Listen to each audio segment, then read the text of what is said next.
Hello, welcome to Friends and Neighbors. My name is Sandra O'Neill and I am your host today. I wanted to just let you know Sherry will be back with us. She is out with family right now, but I am delighted to be welcoming in a man of God who is doing a lot within his reach for outreach and making sure that the gospel of Jesus Christ is known everywhere. So let me introduce you to him. His name is Steve Schirmer. Nice to have you here. Thank you for joining us. Thank you. It's a pleasure to be here. I keep saying thank you for joining us because Sherry's normally here. Thank you for joining me. People are probably going, who else is she talking about? But I'm delighted that you're here. So you drove down from South Carolina. Is that home base now? It is home base. Been home base for 10 years. Oh my goodness. And now where was home base before? China. You know, that's incredible. It's like South Carolina, China. So let's talk about that. How in the world did God take you or give you the opportunity to go to China? So it started in the late 90s. The college pastor at my church was trying to get me to go with them on a mission trip, and I just kept saying no. And then one day I was with my dad. We had just finished a conference. He had gone, before he went home, he told me, you just need to go somewhere and see something different. And I was like, I don't think so. Honestly, I was trying to think when he had gone somewhere. I mean, he had been in Turkey with the military years ago. But, wow. But the next morning, as I was driving to church, it was one of those moments you remember vividly about where you're at and the time of day. And I just remember a moment as I was driving to church where it was like God was sitting in the seat next to me and he was saying, go to China. Wow. I was like, okay. So told my college pastor. The next year I went, and then the rest is history after that. Oh my goodness. And so how long have you been there? Well, that was a 6-week trip. Okay. And I had to quit my job to go. Wow. And how did God provide? I don't know. It just kind of happened. He just did. Yeah. Yeah, so he provided for the trip. He provided for my needs, after I got back. But it was on that trip, actually when I first got there, I was telling our host all the things I was going to do when I got back to the States. Oh, so you were like, I was like day one, still already thinking about what I was going to go back to and what I was going to be doing, maybe looking for a job or something. And I'm sure I didn't leave a great impression at first. Oh, well, I can imagine if you're, was that homesick? I'm sure you were homesick. The culture shock was a bit extreme for me. And do you speak Mandarin? I can speak. Yeah? I mean, because I can't imagine. Like, I can speak a couple of languages, but those are like the Latin languages, that you can kind of meander through. Correct. But this is Mandarin. Well, I couldn't speak it then, and I didn't like rice. Yes. I didn't like American Chinese food. Oh, no. In fact, those 6 weeks, I lost 26 pounds because I was just in shock. Right. And everything. But it was really halfway through that trip where God just, it was almost like a body slam. Yeah. I mean, I'm sure you were like thinking, I know I heard you say go to China. Yeah. I'm trying to be obedient, Lord. And then now here I am. And check the box, let's go home and get on with it. And then God was like, let's talk about this. Yes. How to come to Jesus, maybe. It was. Actually, yes, that's a better word to say, or a better phrase. So the first 3 weeks were really tough. Yeah. Hard to find stuff I could eat. And then halfway through, we decided, let's bring all these people to our hotel room. So we were working with students. And our goal was, let's bring them, let's show a movie. One night, the next week, we'll show the Jesus film. And then on that night, the electricity in our hotel went off the very first night. So we didn't even get to watch the first movie. Oh, no. But one thing I learned is if I left my Bible out, so it was okay to have our Bible, just not okay to bring Bibles with us. Oh, okay, that's what I was going to say. So I had my Bible out on the nightstand. There was 30 people plus the 4 of us on our team in the room. The electricity was out, it was hot, and then someone picks up a Bible. Next thing we know, we had 4 little groups going of students just asking us questions about the Bible. And in my group, there's this guy, I call him John now. Okay. And as we got to share the gospel with him, at the end of the night, something he said prompted some questions, because I was really curious. So I asked him if he'd ever heard of the Bible, and he said no. I said, have you ever heard the name Jesus? He said no. So I said, so everything I've shared with you, the book I'm showing you says all this is brand new. And this is a very educated man. And he says he's never heard any of it until that night. Wow. And then I said, so what do you think about it? And he said, well, I think this is what my people need. And so I said, well, what about you? And he said, well, I can't. Because if I decide to become a Christian, then I'm going to lose my job. I'm going to lose my family. And then, everything he's worked for, he's going to lose overnight. Right. 'Cause this was like the only student or only non-student in the room. And at the end of that conversation, I realized that a year prior to that, I'd been reading up from a ministry called the Bible League about people who didn't have Bibles and people who had never heard the gospel because they didn't have access to it. And to me, it was just, okay, they're real, but I've never met one. And then I realized in that moment, I was staring at one face to face. And then, as the night ended and the final 3 weeks we were there, I was just thinking, I can't do anything else. Like, I need to find more Johns in the world. And that meant changing everything I thought about ministry back home. Right. Where I was going to do it, and so I just dove into the deep end. Wow. So you were there for 6 weeks. 6 weeks. Meeting different people, and how was the government? And were you able to? You said you were able to bring your own Bible. Is that right? But you're not. What were the restrictions? Were you worried about that? Or? So. Honestly, before you go, I was nervous because I'd never been to a place like that. And you hear about the communist country and all that stuff. But when I was there, I actually discovered that the people at that time, sharing the gospel was a lot easier than sharing it here. Wow. And so. In what way? So the missionaries we were with, they're no longer there. The way he described it was students in particular were like a blank whiteboard. And there was nothing written on it. And so we got the opportunity just to write everything for the first time. Introduce it. We didn't have to erase anything or try to talk them out of anything. It was all brand new. And I learned over the years after that, which was true then, is that a lot of students were taught early on in school that there's no God. And so when they're introduced to who God is, it's like, it's like a fresh bit of information they'd never heard about. Right. And so they were intrigued by it. Yes, unlike what's happening in our universities now, right? When it's so hard and our It's our very students. different here. Yes. To be able to share that, it's a little bit more antagonist. They're not as receptive. Would that be the right word? Their whiteboard is cluttered. Their whiteboard is cluttered. I love You that. got to declutter it.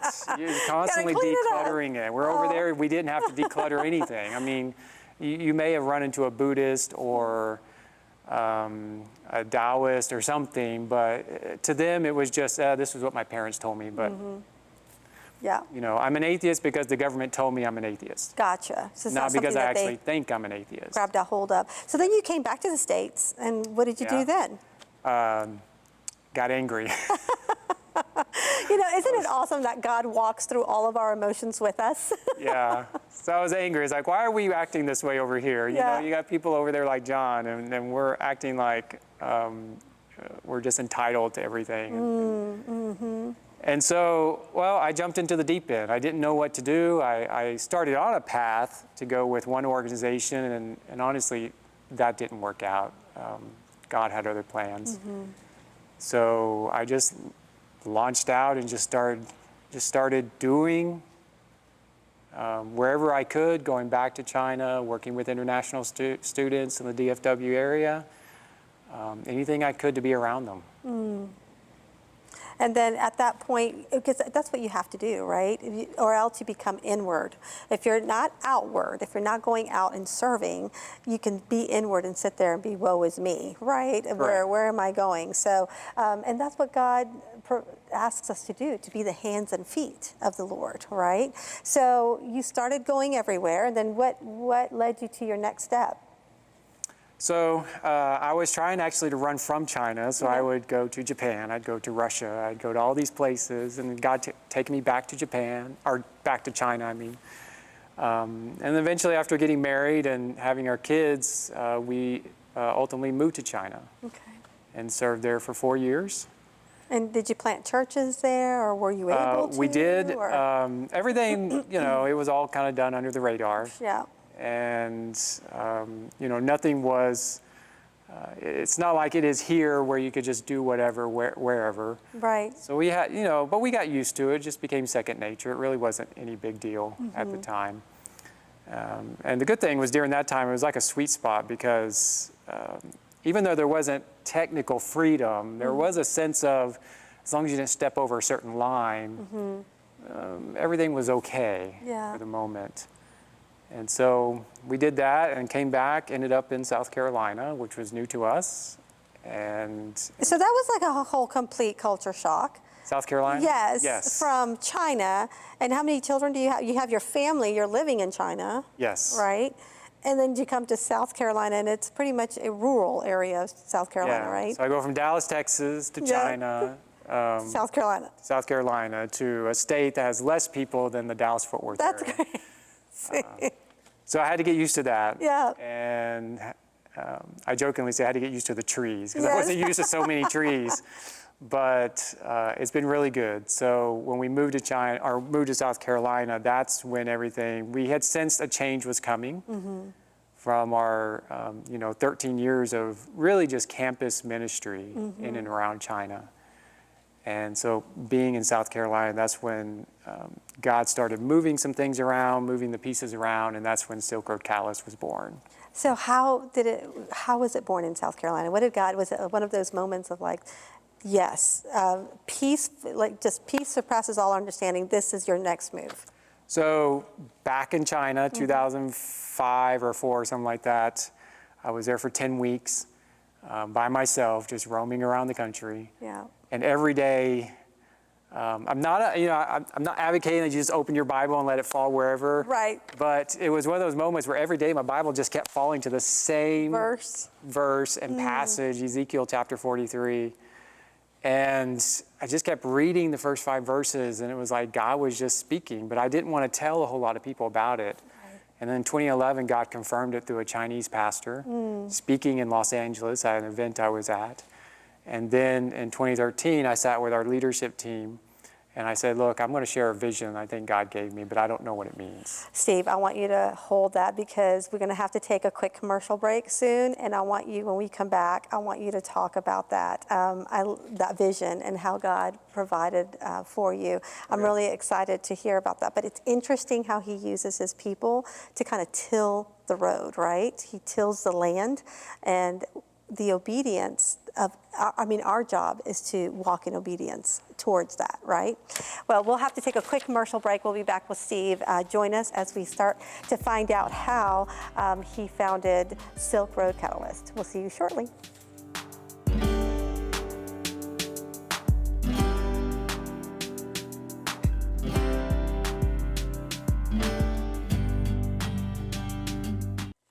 Welcome back to Friends and Neighbors. I'm here with Steve Schirmer, and we are talking about Silk Road Catalyst and how God provided. Some people say that that's like Bible roulette, like when you're like going through and you're like, oh yeah, that's the thing. Yes. But the Holy Spirit works through that. I know for a fact because there are times that you are in tears or you are really searching, and God provides the same scripture and that Holy Spirit word that quenches your soul at that moment is one that you can't even explain to anyone. So talk to us. So you were in Ezekiel, is that right? Ezekiel chapter 43, first 5 verses. All right. It's a picture of Ezekiel being in Israel, facing eastward. So that's, from Israel, facing all the way into China, Japan, that direction of the world. And he sees all this different types of waters coming from the east to the west, and then ultimately filling the temple in Israel. And so what I kept seeing was, this region of the world is the part of the world that has the least access to the gospel. So the least Christians, the least churches, the least number of missionaries, things like that.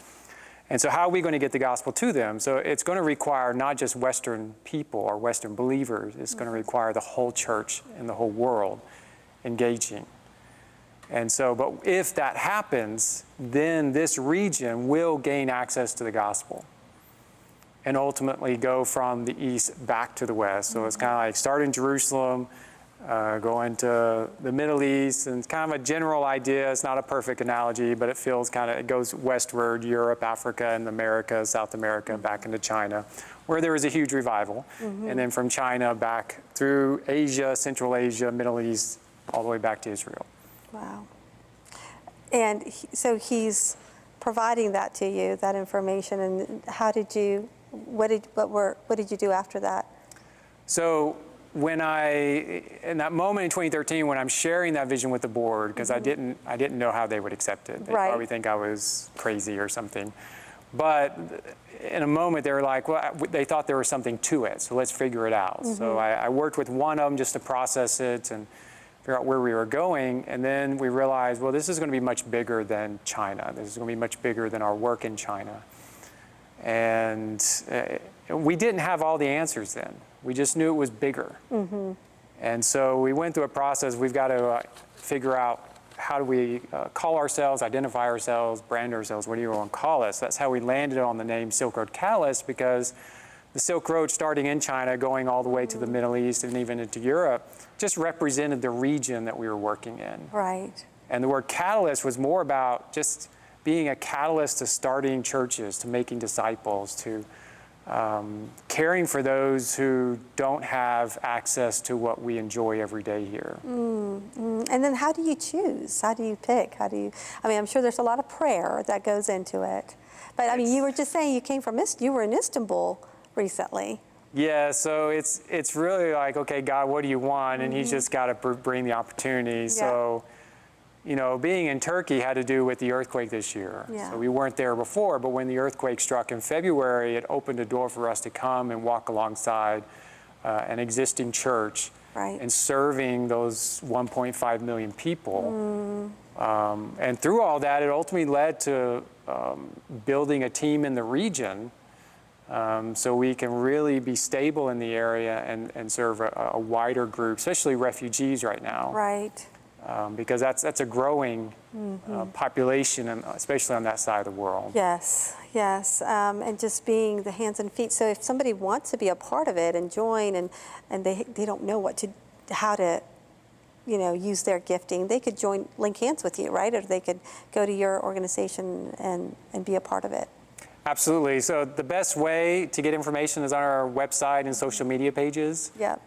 And, you know, we try to keep those up to date. You know, we're always looking for volunteers. We're looking medical personnel for medical clinics and all kinds of things that are out there. So we've got many opportunities. The one, I guess, key distinctive is in terms of what we do on the field, it's all led by someone either from the country or a neighboring country. Gotcha. So our leadership staff is not Western. Okay. Our leadership staff is actually from the region. And we do that on purpose because there's more, I believe there's just more stability. So we come in as Westerners to fill in some of the gaps. Gotcha. Whether it be on a short-term basis, long-term basis, or in other ways. That's powerful, because then you're also making sure that, you know, you're not taking over something, right? You're just enhancing and being a part of it. So could it be anything, and then that's how you share the gospel? So could it be any need that they have? Is it like a natural disaster you mentioned, or do you see that there's like maybe an orphanage, or there's different places that you go and help? Yeah, so we focus on, to get to the gospel, or in conjunction with sharing the gospel, we focus on community development and humanitarian aid. So whether it be the relief effort in Turkey, we have a school in South Asia for kids. Half of them are Christian, half of them are not. We have programs for women, single women or widows who are trying to learn how to make money because they lost their husbands or don't have a husband, and their community doesn't allow opportunities to make money for them. So we're teaching them how to make money. Gotcha. A lot of things like that. So we love serving people in need, but also we're very adamant about bringing the gospel simultaneously. I love that because God does provide. We are the hands and feet of Christ. So, I always think about it this way. You're not gonna feed someone who has never, who hasn't eaten for a while. You're not gonna feed them a full steak, right? You start with soft foods and get their strength up. So that's kind of how I'm gathering that your organization is doing. You kind of go in, you find the need, and then by how you interact with the native people there, then God opens the opportunity to speak about the gospel. Yeah, right? I mean, we find that when we're just serving them, the doors open automatically. We don't have to force it. We don't have to force feed the gospel, but we are intentional to make sure it's shared. Yeah. But it just comes natural. Yeah. I mean, it's been amazing to watch, especially this year with the earthquake, just Yeah. how many people have heard the gospel. Now, how many places have you gone to so far, if you can? I don't know. I remember? lost count. I'd have to sit there and rethink. Oh, well, what are one of your, I don't want to say favorite places, but most memorable places that that you had such a God moment with, and that God really showed up in the way that was impactful to you and the other person? Well, the most impactful place is China. One of my favorite places is Istanbul. Yeah. Well, I'm a little biased because my husband's family comes from that region. I haven't gone there yet, but I'm hoping to. But I hear, why is it one of your favorites? I don't know. Honestly, the people are wonderful. Food is great. The first time I flew in there 10 years ago, just looking at the rooftops, I can't even explain what happened. I just fell in love with the city. Oh. And even the country. I've been to other cities in the country. It's just a beautiful country. Yeah. Oh, well, and I know that the people there really needed you with the earthquake. Did you find any moments there of how God showed his provision and how you were able to lead someone to Christ? Yeah, so our team, they served almost 4,000 to 5,000 people. Wow. And only one family told them they didn't want to hear anything about the gospel. Everyone else was very engaging. They wanted to hear. They were grateful for the assistance. The whole thing, it was just a miraculous. We had multiple countries involved, from people from multiple countries. And I would do it all over again. Oh my goodness. Well, if I were to want to be a part of this, what's one of the first things that I would do? Of course, go to your website, find out what's available, but what would be one of the things that I would need to get ready for to be a part, to go overseas? Because are y'all overseas entirely, right? Correct. Not, you don't do anything here in the Correct. States. Yes. So, if someone wanted to go, the first thing is I would say go on a trip. Yeah. A short-term trip, get exposure, learn about it, whether it be Middle East, South Asia, or wherever. It'll change your life. Even if it doesn't change your life to the point of moving, that doesn't matter. It will change your life in a sense of how can I be involved? Yep. Even if it's to stay here, whether Atlanta or in Spartanburg, South Carolina, what can I do from where I'm at? But I think the first step is go see it. It's like my dad said, just go see, Yes. get exposed, and then see what God does. And as students, though, do you take student ministries over there, or is it? We do. We've mostly- taken students, we've taken medical professionals, Yes. we've taken business professionals. Awesome. We've taken them all. I know, because it's one of those things that we're kind of ramping up to do some student ministry with our my almost middle schooler. I don't know if that's too early to. Hey, I took my kids at 1 and 2 years old. Well, there you go. And I'm a big advocate for that. I think it's important. It's so important for them to see their places and grow in the empathy, as well as show Christ's love to people. Like, we're not entitled to anything. So it's important to be able to do that. Now, how can people reach you if they need to contact you? Go to our website, silkroadcatalyst.com. Facebook page, the same, Silk Road Catalyst. YouTube channel, Silk Road Catalyst. Yep. Those three are probably our biggest points of contact. Awesome. Well, I pray blessings on your organization and that God continue to use you mightily around the world. Thank you for sharing your organization and what you all are doing. Appreciate that. And thank you so much for being with us. We will be back right after this commercial break. And thank you again for joining us. Thank you.